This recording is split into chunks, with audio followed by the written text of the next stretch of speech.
Assalamualaikum warahmatullahi wabarakatuh. Info Banua Talks hari ini akan mengangkat tema-tema penting tapi perlu ya di edisi hari ini. Kami akan berbincang dengan narasumber kami. Beliau super sibuk, makanya kita hadirkan di Talkshow Info Banua kali ini. Assalamualaikum Pak. Waalaikumsalam. Apa kabar nih? Alhamdulillah sehat. Lama kita nggak jumpa nih. Udah karena kesibukan masing-masing, kan saya sebagai jurnalis di media lokal Info Banua, ya kepengen tahu lah kiprah Anda. Apa kabar nih? Alhamdulillah baik. Ya yang pasti sibuk lah. Ya, sibuk awal tahun lah gitu. Info Banua di manapun berada bisa menangkap jaringan ini. Kami akan berbincang, ya bincang ringan Pak Rizik. Tapi sebelum kami diskusikan beberapa topik gitu ya, kita ingin tahu background dulu beliau. Saya bacakan juga. Beliau Dr. Suriani Siddiq. Alhamdulillah beliau juga akademisi. Jabatan beliau di Ketua Umum ya, Pak. Ya. Ketua Umum Jaringan Intelektual Muda Kalimantan Selatan, juga sebagai dosen, konsultan politik, peneliti senior di SIDES Institute, doktor komunikasi politik, dan terakhir ini yang beliau juga tidak bisa meninggalkan terahnya nih, di media. Betul, beliau mendirikan media di CEO PT PT Banua Raya Inti Media. Banua Raya Inti Media. Juga aktif di berbagai, saya lihat di jurnal, di platform-platform digital, media nasional, saya sering menemukan artikel, wah ini kawan lama ini. Beliau juga dulu mantan wartawan, tapi juga masih aktif di balik media lokal ya, koran. Bisa dijelaskan Pak Dr. Sini, kiprah Anda nih, dulu lahir di mana nih? Lahir di mana? Iya, Lahiran? yang pasti saya lahir Banjarmasin, ya? Asli Banjarmasin, lahir di Barabai, besar di Gambut, dan kemudian sekarang berkiprah di Jakarta. Sekarang banyak balik ke Banua ya. Aktivitas. SD di mana dulu SD? SD dulu di salah satu desa di Kecamatan Gambut, kemudian setingkat SMP, sanawiyah ya. Jadi basic pendidikan saya semua sampai perguruan tinggi di strata 1 di perguruan tinggi agama. Alhamdulillah. Jadi madrasah ibtidaiyah setingkat SD, madrasah sanawiyah setingkat SMP, kemudian madrasah aliyah setingkat SLA, dan kemudian S1 saya di jurusan tafsir hadis. Fakultas Usuluddin IAIN Antasari, sekarang UIN Antasari Banjarmasin ya. Nah setelah itu saja, setelah kita waktu itu kumpul sama-sama di dunia jurnalistik, ya, malang melintang ya, akhirnya melanglang buana kemana-mana, gitu. Backgroundnya ya, akhirnya bisa kembali ke Banua. Mungkin kita ingin sedikit mengulik ke Dr. Suriani Siddiq mengenai ini kan perhelatan Akbar kan sudah di ambang pintu tanggal 14. Tinggal beberapa hari lagi. Ini prediksi sama analisa Dr. Siddiq apa nih? Iya, pertama kalau kita bicara santai aja, ini santai aja ya, nggak terlalu serius. Pertama kalau perspektif saya tidak jauh berbeda sebenarnya.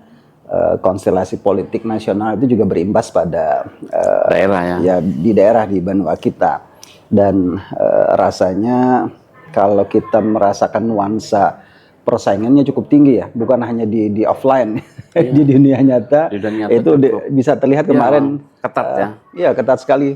Bagaimana setiap sudut, bukan hanya setiap sudut, bahkan sepanjang titik jalan raya sampai ke desa-desa itu kan banyak sekali atribut ya, APK para kontestan politik tentu saja. Dan itu tentu saja auranya menjadi aura persaingan yang luar biasa. Dan saya pikir dalam proses rekrutmen pemimpin daerah, ya itu sesuatu yang wajar aja lah. Jadi kaitan korelasi dengan pusat, nanti peluang-peluang itu ya, putra-putra daerah akan munculnya. Iya, saya pikir apa yang terjadi di Jakarta juga sekali lagi efek ekor jasnya akan berimbas pada tatanan politik di daerah, termasuk pengaruh misalnya pengusungan partai politik terhadap kandidat presiden misalnya, termasuk akhirnya berimbas juga pada representasi keterpilihan para caleg di level lokal gitu. Jadi misalnya kalau kita lihat di nasional, koalisi Anies Muhaimin, Nasdem dan PKB itu juga berimbas di level lokal. Itu luar biasa. Sama demikian juga partai lain ya, kemudian Prabowo Gibran, Ganjar Mahfud juga berimbas pada kontestasi dan persaingan luar biasa. Dan kita menangkap aura yang tidak, meskipun berbeda dengan apa yang terjadi pada tahun 2019, tetapi yang terjadi sekarang nuansanya ya, yang menurun intensitasnya adalah politik identitas. Kalau dulu kan persaingan kuat sekali gitu. Itu sudah ternafikan, artinya sudah tereliminir dengan kehadiran 3 pasang ya. Amin, Muhaimin, Ganjar Pranowo, dan Prabowo Gibran. Mungkin Anda sebagai seorang pengamat politik ya, mungkin apa? Kan ramai isu 1 putaran, 2 putaran, hasil survei menegasikan bahwa ini sudah ditentukan, sudah ada. Klaim-klaim itu sebenarnya sesuatu yang wajar dalam dunia politik ya.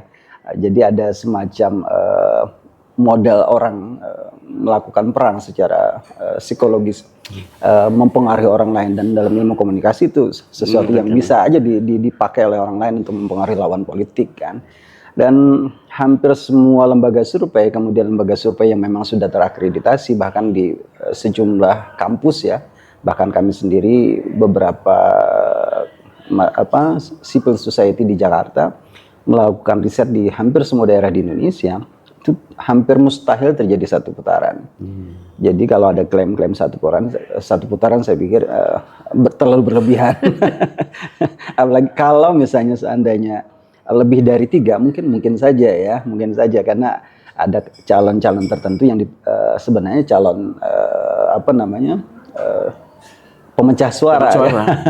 Ini menarik Pak Dr. Suryansyah Siddiq mengenai konstelasi perhelatan Akbar 14 nanti akan menentukan 1 putaran, 2 putaran. Memang itu masih terlalu sumir ya. Karena lembaga-lembaga survei sendiri juga belum berani menegasikan bahwa si A, calon si A ini unggul. Mungkin Anda melihat bagaimana nih? Ada 3 lembaga survei internasional sebenarnya, termasuk Najwa Shihab dan ILC yang mengatakan, bahkan mengklaim sudah kemungkinan kandidat tertentu memenangi gitu. Tetapi juga dari semua survei tidak ada yang menyebutkan bakal 1 putaran, bahwa nilainya tidak ada yang lebih dari 50% kan. Nah, kalau seandainya nilai elektabilitas para paslon ini lebih dari di atas 50%, mungkin saja 1 putaran, dan itu sangat mustahil dengan konfigurasi para paslon yang luar biasa, memiliki basis massa yang juga sama-sama kuat. Dr. Suryansyah Siddiq mencermati kampanye Akbar ini dampak signifikansinya apa nih? Di GBK, di Semarang, juga di JIS ya. Iya. Itu kan penggambaran di media begitu riuh rendah kan, gemuruh gitu ya. Iya, jadi sekali lagi nih, sama persis seperti debat. Seperti debat dan kemudian kampanye yang mengkonsentrasikan massa pendukung, saya pikir tidak terlalu besar energinya untuk menarik orang baru yang datang pada saat debat, menonton debat di televisi atau di platform digital. Itu adalah orang-orang yang sudah menyatakan mendukung. Apalagi yang datang pada saat kampanye terbuka.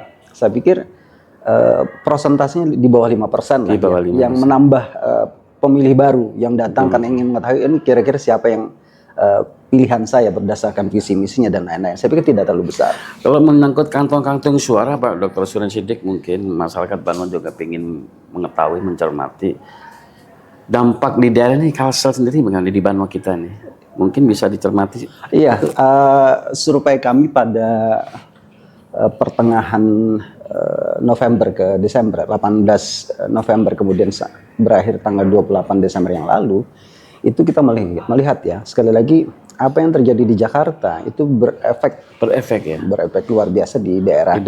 Dan sayangnya apa yang terjadi peristiwa Pilpres 2019 itu kemudian mengajarkan pemilih di Kalimantan Selatan untuk menentukan kira-kira pilihan akan jatuh kepada kandidat yang mana dari 3 pasangan yang sekarang bersaing. kita lihat sendirilah Prabowo dan Jokowi kan sebenarnya sudah menjadi satu ya. Satu kesatuan. Representasi Jokowi itu kan bisa digambarkan melalui anaknya Gibran.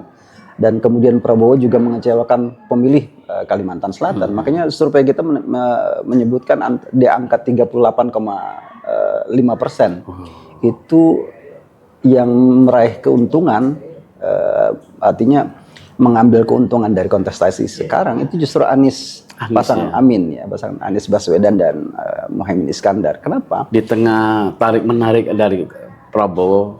Iya Ganjar, betul. ya. Jadi ada faktor kekecewaan para pemilih yang sebelumnya memberikan dukungan cukup besar. Kita tahu kan persis Prabowo pada saat bersaing dengan Jokowi di Kalimantan Selatan suara Prabowo cukup besar. Cukup besar. Beberapa daerah di Kalimantan lainnya juga demikian. Nah, ketika Prabowo kemudian menjatuhkan pilihan masuk ke kabinet Jokowi, itu ada faktor kekecewaan dan itu tidak bisa dinafikan. Makanya faktor ekor jasnya ketika ada kandidat alternatif dan itu jatuh pada pilihannya pada Anies Baswedan representatif sebagai membawa isu perubahan, itu luar biasa dapat respon positif di Kalimantan Selatan. Jadi kita bisa menarik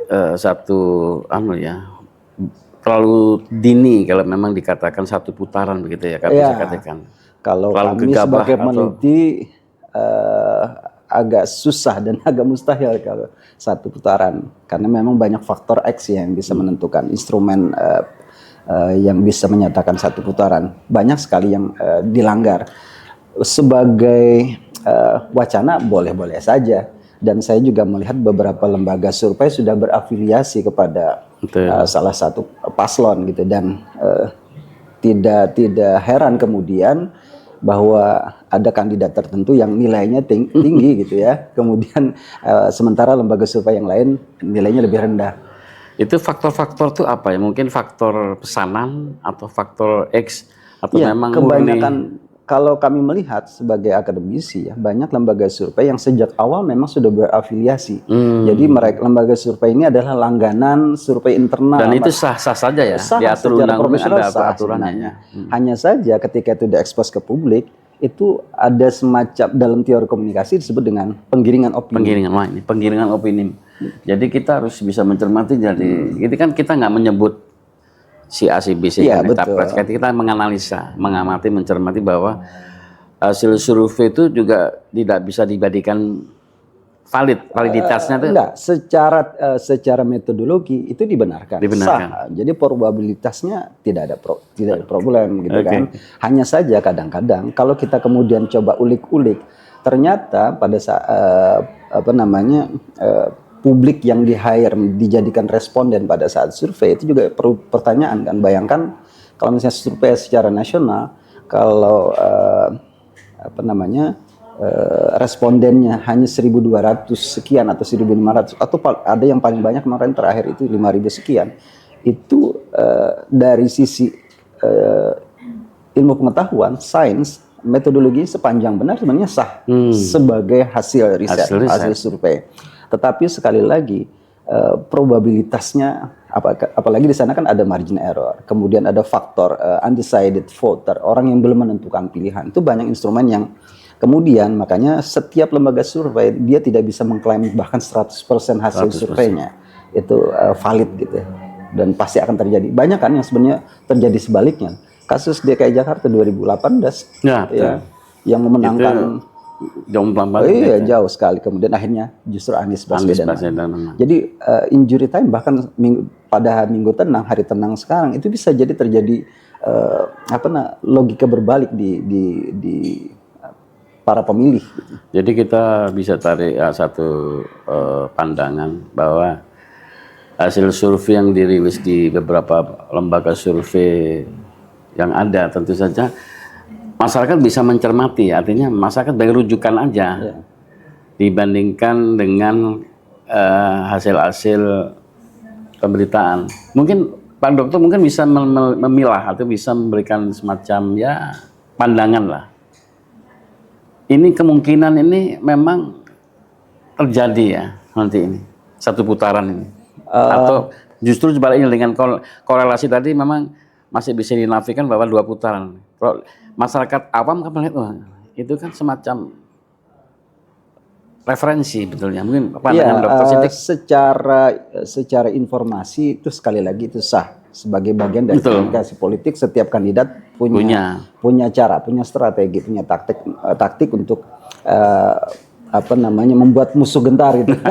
Jadi ini Itu disebut dengan strategi. kita sebutkan kecerdasan pemilih lah ya. Ya, sekali Bisa lagi. memilah, ada platform mungkin dari ada kategori masyarakat kan, dari masyarakat bawah grassroots, ada yang easy going aja, nanti kita melihat calon yang ada dengan yang dalam petik ya, nanti ada serangan-serangan fajar, itu kan dalam politik kan itu sudah berkelindan. Ya. Mungkin ada pandangan dari Dr. Siddiq apa nih menganalisa fenomena yang terjadi nanti?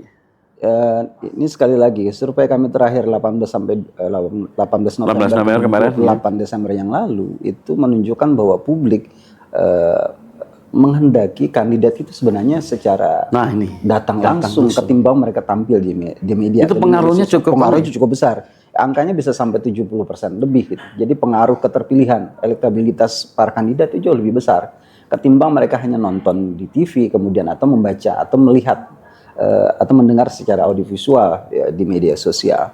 Jadi pengaruhnya jauh lebih besar ketika mereka datang dalam pengertian secara fisik mereka datang atau melalui tim sukses mereka. Itu jauh lebih besar efektivitasnya. Ini berarti caleg-caleg yang memanfaatkan efek ekor jas tadi mungkin kalau sudah itu melakukan optimis saja ya. Optimis saja. Jangan lagu-lagu Bapak sudah. Makanya survei kita juga menemukan bahwa partai-partai yang berkoalisi dengan paslon dalam kontestasi pilpres seperti pasangan Amin, Nasdem dan PKB, kemudian ada beberapa partai koalisi di Prabowo Gibran dan kemudian partai koalisi di Ganjar Mahfud, itu di daerah punya efek ekor jas yang luar biasa. Gitu.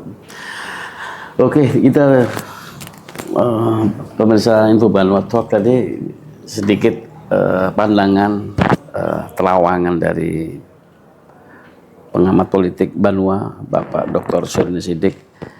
Nanti apapun yang terjadi ya Pak Dr. Siddiq, mungkin tanggal 14 masyarakat bisa menentukan pilihannya dengan bijak, dengan cerdas, dan jangan membeli dalam kucing dalam karung. Tahu jejak rekamnya bagaimana, visi misinya harus jelas. Ya gitulah, bagian dari hak Anda, gunakan hak suara Anda, jangan sampai golput gitu ya Pak Dr. Betul. Sebagai penutup ada Pak Dr. Siddiq, sebelum kita tutup mungkin dampak dari capres untuk di lokal ini apa? Iya, pertama ini kan pemilu serentak ya. Kita tidak hanya memilih presiden sebagai nakoda pemerintahan di negara kesatuan Republik Indonesia. Kita juga punya waktu dan kesempatan untuk memilih putra-putra terbaik di daerah kita. Karena itu juga yang menentukan bagaimana nasib hajat hidup masyarakat Banua. Jadi jangan salah, pilpres jadi perhatian kita. Tetapi daerah caleg-caleg yang kemudian sepanjang kurang lebih beberapa bulan terakhir ini kemudian berkampanye, pilih berdasarkan potensi keberpihakannya pada memperjuangkan nasib orang Banua. Saya pikir pilih sesuai dengan hati nurani, jangan pilih karena faktor money politik, kemudian janji-janji. Saya pikir itu. Alhamdulillah. Tuntas sudah perbincangan singkat kita, ringan tapi perlu untuk bisa mencermati, mengelaborasi bahwa perhelatan Akbar tanggal 14 ya Dr. Siddiq, kita harus manfaatkan betul. Yang penting pemilu berjalan dengan jujur, kejujuran tuh ya. Dan mudah-mudahan kita dapat pemimpin-pemimpin yang benar-benar berjuang untuk kepentingan masyarakat. Kita akhiri Pak Dr. Siddiq. Baik.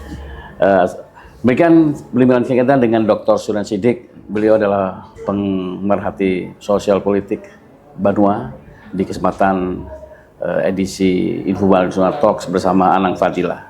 Assalamualaikum warahmatullahi wabarakatuh. Waalaikumsalam warahmatullahi wabarakatuh.